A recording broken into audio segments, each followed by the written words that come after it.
శ్రీమాత్రే నమ. ఈ వీడియోలో మనం వృషభ రాశి వారికి డిసెంబర్ 15వ తారీఖు నుంచి 21వ తారీఖు మధ్యలో జరగబోయే వార ఫలాలు పరిశీలించే ప్రయత్నం చేద్దాం. మరి వృషభ రాశి వారికి ప్రస్తుతం రాశి అందే సంచరిస్తున్నటువంటి గురువు వక్రగమనంలో ఉండడం, అలాగే సప్తమ వ్యయాధిపతిగా ఉన్నటువంటి కుజుడు తృతీయ స్థానంలో వక్రగమనం పొందడం జాతకుడికి తనలో ఉన్నటువంటి సామర్థ్యం విశేషంగా పెంచుకొని ఎటువంటి గొప్ప విషయాన్నైనా సాధించే విధంగా ధైర్య సాహసాలతో ముందుకెళ్ళే అవకాశం ఉంటుంది. అలాగే మీ యొక్క ఈ ప్రయత్నంలో మీ యొక్క అన్నదమ్ములు కానీ రక్త సంబంధీకులు కానీ మీకు సహకరించే అవకాశం ఉంది. ఇదే సమయంలో ఎవరైనా క్రీడారంగంలో పోటీ కొరకు ప్రయత్నం చేస్తున్నా, పోలీస్ డిపార్ట్మెంట్లో ఉద్యోగం కొరకు ప్రయత్నం చేస్తున్న వారి యొక్క విజయ అవకాశాలు చాలా ఎక్కువగా ఉండడం జరుగుతుంది. బట్ ఏదైనా పోటీ పరీక్షల్లో కానీ ఇంటర్వ్యూలో కానీ తప్పకుండా సక్సెస్ఫుల్గా మీకు ముందుకు వెళ్ళే విధంగా ఈ గ్రహస్థితి అనుకూలించడం జరుగుతుంది. కాబట్టి ఎవరైనా కొత్తగా ఉద్యోగ ప్రయత్నాలు చేస్తున్నవారు ఈ సమయంలో ధైర్యంగా ముందుకు వెళ్ళచ్చు. అయితే మీరు ఒక యాంగిల్లో ఒక ఉద్యోగానికి ప్రయత్నం చేస్తే గతంలో మీరు ఎప్పుడో ప్రయత్నం చేసి ఆగిపోయినటువంటి ఉద్యోగం కానీ ఇంటర్వ్యూ కానీ తిరిగి మిమ్మల్ని ఆహ్వానించి కొత్తగా మీకు ఉద్యోగం వచ్చే అవకాశం కూడా ఉంది. కాబట్టి ఏదైనా వృత్తిపరమైన మార్పు కొరకు ప్రయత్నం చేస్తున్న వారికి 100% ఈ గ్రహస్థితి అనుకూలించడం జరుగుతుంది. అలాగే ముఖ్యంగా ఇప్పుడు ఏమైందంటే దశమ స్థానంలో శని భగవానుడు, తృతీయ స్థానంలో కుజుడు, ఈ రెండు గ్రహాలకి షష్టాష్టకాలు రావడం జరిగిందన్నమాట. అంటే వృత్తికారకుడు వ్యయాధిపతి మధ్యన వచ్చినటువంటి షష్టాష్టక స్థితి జాతకుడు ఉపాధి అవకాశాలు, ఉద్యోగ అవకాశాలు మారే అవకాశం ఉంది. చేస్తున్న ఉద్యోగం సడన్గా మారవలసి రావడం కానీ ఏదో కారణం వల్ల వదిలివేసి రావడం కానీ జరగవచ్చు.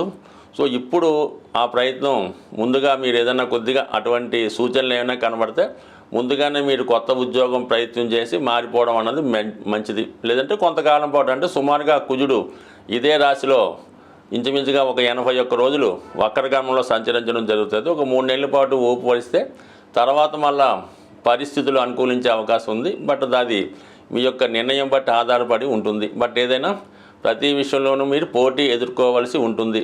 అలాగే ముఖ్యంగా చేస్తున్నటువంటి వివాహ ప్రయత్నాలు సప్తమాధిపతి వక్రించి ఉండడం వలన ఏదో విధంగా మీరు చేస్తున్నటువంటి వివాహ ప్రయత్నాలు, విదేశ ప్రయత్నాలు చాలా వరకు వాయిదా పడే అవకాశం ఉంది.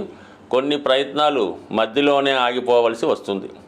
అలాగే వివాహ జీవితంలో మరి భార్యాభర్తల మధ్య ఏదో ఒక చిన్న అవగాహన లోపం కానీ ఆర్థికపరమైన సమస్యల వల్ల విభేదాలు, చికాకులు కానీ వచ్చే అవకాశం ఉంది. సో ఈ విషయంలో కొంత సహనంతో ఓర్పుతో వహించడం మంచిది.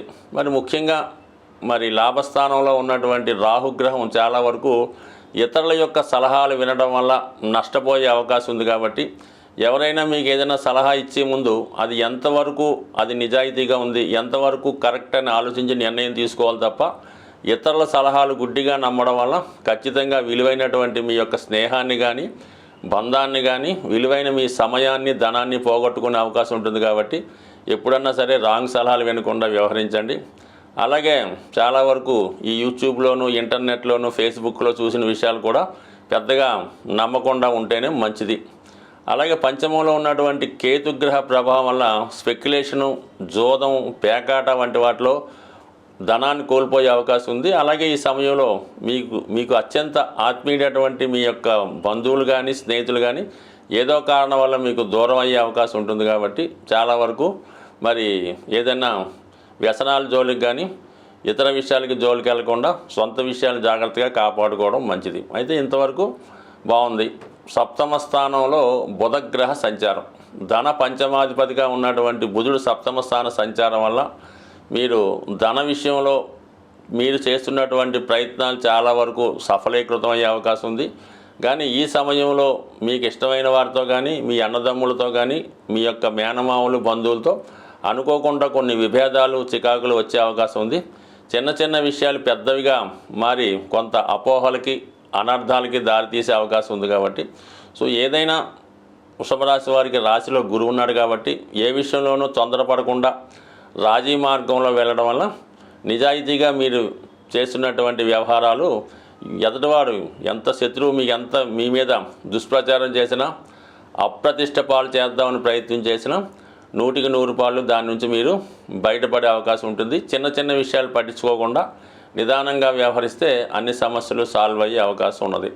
ముఖ్యంగా మరి భాగ్యస్థానంలో శుక్రగ్రహ సంచారం జాతకుడు విదేశ ప్రయాణాలకు కానీ విందు వినోద విహారయాత్రలకి అనుకూలమైనటువంటి సమయంగా మనం భావించవచ్చు. స్నేహితులతో కలిసి చక్కని ఎంటర్టైన్మెంట్ కార్యక్రమాల్లో పాల్గొనే అవకాశం ఉంది. జాతకులు ఏ రాశి వారైనా వారి యొక్క గ్రహస్థితిని అనుకూలంగా మార్చుకోవడానికి, గ్రహాల యొక్క దోషాల నుంచి బయటపడడానికి ప్రతీ నెల కూడా ఏదో ఒక కార్యక్రమాలు, ఏదో ఒక పుణ్య రోజులు రావడం జరుగుతూ ఉంటుంది. అవి ఫాలో అవ్వడం వల్ల ఏంటంటే జాతకుడు జాతక దోషాల నుంచి బయటపడమే కాక గ్రహాల యొక్క అనుకూలత కూడా రావడం జరుగుతూ ఉంటుంది. సో ఇది మార్గశిర మాసం. మనకి ఈ మార్గశిర మాసంలో వైష్ణవ దేవాలయాలు, విష్ణుమూర్తి దేవాలయాలు, వెంకటేశ్వర స్వామి దేవాలయాలు దర్శించడం వల్ల జాతకుడు ఎక్కువ ఫలితాన్ని పొందడం జరుగుతూ ఉంటుంది. ముఖ్యంగా విద్యార్థులు, వ్యాపారస్తులకి ఈ మాసంలో మీరు ఏదైనా ఒక వైష్ణవ దేవాలయంలో, వెంకటేశ్వర స్వామి టెంపుల్లో విధి విధానంగా అర్చన చేయించుకోవడం కానీ, ఎక్కువగా స్వామికి ఇష్టమైనటువంటి తులసి దళాలు మాల ఇవ్వడం కానీ, తులసి దళాలతో పూజించడం కానీ చేయడం వల్ల జాతకుడికి అంటే మరి విష్ణు భగవానుడు తలుచుకుంటే అన్ని రకాల సౌకర్యాలు ఇవ్వగలడు. అలాగే జాతకం దోషాలతో సంబంధం లేకుండా ఎంత ఐశ్వర్యాన్ని ఇవ్వడం జరుగుతుంటుంది. కాబట్టి ఈ మాసంలో విష్ణుమూర్తి ఆరాధన అన్నది చాలా ఇంపార్టెంట్గా ఉంటుంది. కనీసం ఒక గురువారం కానీ, ఒక శనివారం కానీ ఈ విధంగా చేసుకోవడం వల్ల జాతకుడు తన దోషాల నుంచి బయటపడతాడు. అయితే ఈ వారంలో మనకి ఈ 18వ తారీఖున అంటే పౌర్ణమి వెళ్ళిన తర్వాత సంకష్టహార చతుర్థి రావడం జరుగుతుంది. ఇది విఘ్నేశ్వరుడు సంబంధించింది కాబట్టి అంటే ఏదైనా ఒక దేవుడు కానీ, ఒక దైవం కానీ, ఒక వరం కానీ, ఒక దేవత కానీ, నవగ్రహాలు కానీ జాతకుడికి అనుకూలంగా ఇవ్వాలన్నా, ఒక వరాన్ని ఇవ్వాలన్నా కూడా విఘ్నేశ్వరుడు యొక్క అనుమతి తప్పనిసరిగా ఉండాలి. విఘ్నేశ్వరుడికి అనుమతి లేకుండా ఎవరో ఏ దేవత కూడా జాతకుడిని అనుగ్రహించలేదు. అలాగే జాతకుడు కూడా ఫలితాన్ని పొందలేకపోతుంటాడు. అందుకని భగవంతుడు ఇచ్చినవి మనకు పొందాలంటే కంపల్సరీగా విఘ్నేశ్వర ఆరాధన తప్పనిసరి. మరి ఈ నెలలో వస్తున్నటువంటి సంకష్టాల చతుర్థి రోజు మరి విధి విధానంగా వినాయకుడిని గరికతో అర్చించడం కానీ, ఉండ్రాళ్ళతో హోమం చేయడం కానీ, అంటే సాధారణంగా ఉదయం పూట చాలా దేవాలయాల్లో హోమం చేస్తూ ఉంటారు. ఈవినింగ్ మరి సాయంకాలంలో అభిషేకం చేయడం జరుగుతూ ఉంటుంది.